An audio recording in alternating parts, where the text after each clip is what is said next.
دا چا ویل چې هر رنګه خیالات پکې راځي دا چا ویل چې هر رنګه خیالات پکې راځي اکثر چې غزل لیکم زړه مې رات پکې راځي او چې ستا د خولې جوټه اوبه مې څکلي دي جانانه اوس خولې ته چې اوبه راځي ټول شات پکې راځي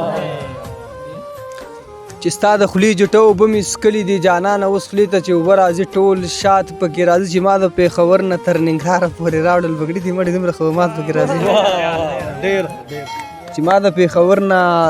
تر ننګرهاره پورې راوړل بنګړي دي مړې دومره خدمات پکې راځي غزل زه ښه په فکر او هنر لیکم خو بیا هم انسان دی کله کم او کله زیات پکې راځي زموږ د کوڅې دا لښتی ښه ستا په کور راغلی ښه ما ویل چې دا څنګه میوجات پکې راځي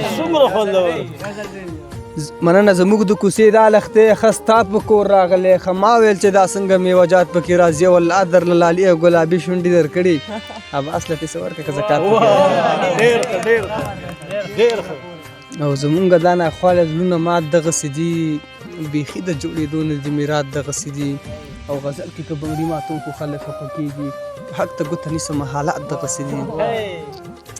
غزل کې که بنګړي ماتون خو خلک خفه کېږي که حق ته ګوته نیسمه حالات دغسې دي د امن برکت دی وړه په وزره بوجۍ شوه که ستاسو حکومت کې ګمرکات دغسې دي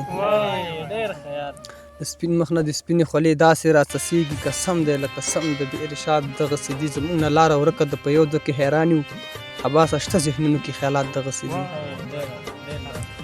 اخري غزل دی چې د ژوند نه مو وانخیسته مزه پروردګاره ناراضه چرته نشي رانه ښه پروردګاره او که بیا دې دا دنیا چرته له سره جوړوله کابل کې راته جوړه که کعبه پروردګاره که بیا دې دا دنیا چرته له سره جوړوله کابل کې راته جوړه که کعبه پروردګاره او که تا چرته بندله د سجدې اجازه وکړه اول به مور له زه کوم سجده پروردګاره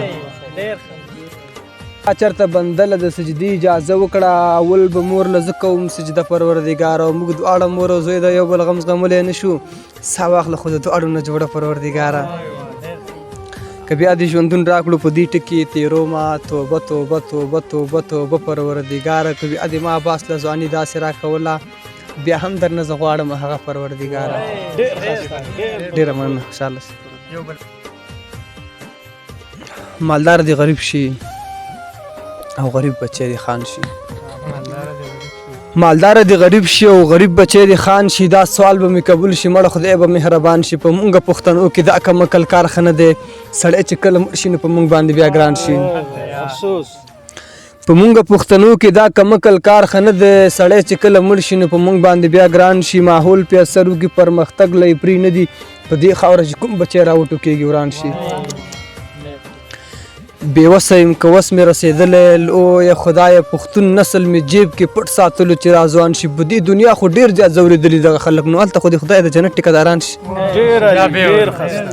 په دې دنیا خو ډېر زیات ځورېدلي دغه خلک نو هلته خو د خدای د جنت ټیکهداران شي پښتونه یو څو توري راټول کړي ما عباس دي